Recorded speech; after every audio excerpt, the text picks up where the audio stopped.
شەوی 19 لەسەر 20 مانگا ڕووداوێکی کوشتن قەزای چەمچەماڵ و ناوچەکانی دیکەی هێژان. قوربانێکی ئەم ڕووداوە محەممەد عوسمان بوو. هۆکارەکەشی کۆمنتێک بوو کە لە تۆڕی کۆمەڵایەتی فەیسبووک نووسی بووی.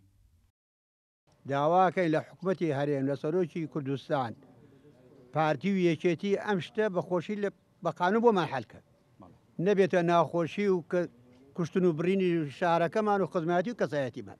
ئەم بەرپرسانە چەند بەرپرسێکی پارتین و لە شارەکەیە دیارە و هەموو کەسیش ئەزانێت تۆمەتبار چێ بوونە و دەستی چیتیایە. ئێمەش داوا لە یاساقین سەروەر بێ تۆمەتبارەکان بە زووترین کات بگیرێن ڕاددەستی یاسا بکرێن. ئەگەر یاسا سەروەر نەبێت لەم کەیسەیە کاتێن بە خۆمان هەڵوێستێکی ترمانە بێشەڵە. ئەم برایمان کە بەناحەق شەهید بووە کارمەندی ئاسایی شەیکێتی بووە. شەوی 19 لەسەر 20 لە کاتی گەڕانەی بۆ ماڵ چەند سارەیەک بە چاودێریکردن و بە پیلانداڕێشتن کەوتونەتە دوای. هەتا ناو بازار لە ناو بازار بۆ خوارەوە نزیک ماڵی خۆیان دەستڕێژی گولەی لێکراوە. کە سوکاری گەنجە کوژراوەکەی قەزای چەمچەماڵ ڕوویدەمیان لە یاسایە بۆ تۆڵەسەندنەوەی کوڕەکەیان، بەڵام خۆیان دەڵێن بکوژەکان ناسراون و لە هەولێردا پەنادراون.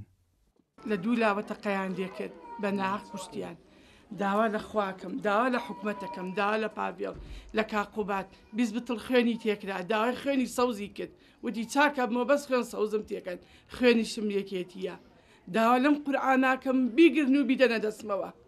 خوای گەورە قەدریان خۆش نەبێ، خوای گەورە حقمنیان لێ بکا بۆ خاتری ئەم قورئانە. کارم لە کاک بەڵاقمان کاتەوە چونکە پارتی داڵدێتەوە کە خەموبارە کوڕەکانی پیاکەمیان تیرۆر کرد لەناو بازار تیرۆریان کرد. دا لە کاک بابیڵەکەم پارتی داڵدێتەوە داواکەم ئەقونسێنن داوای قۆمەکەم پیاگم بێتام بووبانی و چووەداوی سەمەسان و دێمەوە. محەممەد عوسمان لەتیف گەنجە کوژراوەکەی قەزای چەمچەماڵە کە تەمەنی 25 ساڵە و کارمەندی هێزەکانی ئاساییشە و خێزاندارە.